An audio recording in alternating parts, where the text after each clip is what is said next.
দুই দল, Kalighat sports lovers association এবং পাঠচক্র। দুই দলের খেলোয়াড়রা সৌহার্দ্য বিনিময় করছেন।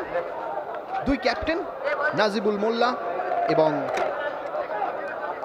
শুভেন্দু শেখর। পার্পেল জার্সি পরিহিত পাঠচক্র এবং হলুদ নীল জার্সি পরিহিত কালীঘাট স্পোর্টস লাভার্স ঐক্যবদ্ধ হচ্ছে। কি হয় আজকের খেলার ফলাফল? খেলা শুরু হয়ে গেল।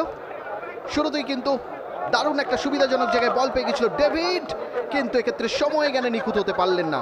এবারে শট কালীঘাটের চমৎকার জায়গায় জায়গায় শট করেছিল, কিন্তু অর্ণব দাস সঠিক পজিশনে ছিল। এখানে ফাউল, আমান যাদব ফাউল করেছিল। দুর্দান্ত শট নিয়েছিল, হেডটি হাউকিপের হেড।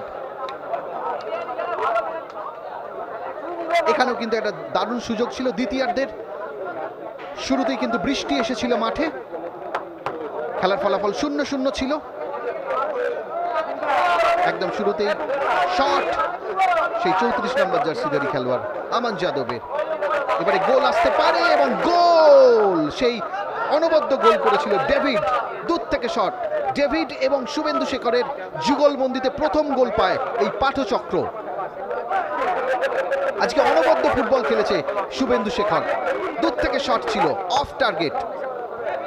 আবার শট, চমৎকার শট নিয়েছিল। এবারে সৌরভ ফাউল করে ফেলেছে সুরজকে। গোল নাম্বার 2 আসার কথা ছিল, কিন্তু অনবদ্য জাফর মন্ডল। দ্বিতীয় গোল এলো, আপনারা দেখুন, বিকাশের এলো না, তার কারণ ভারসাম্য রাখতে পারেনি। এই গোল নাম্বার 2 চলে এলো, গোল করলো সেই অনুব্রত। সাগুন সোরেনের অ্যাসিস্ট থেকে অনুব্রত গোল করে এগিয়ে দেয় দলকে 2-0 গোলে। এবং আজকের খেলার ফলাফল পাঠচক্র 2, কালীঘাট স্পোর্টস লাভার্স অ্যাসোসিয়েশন 0।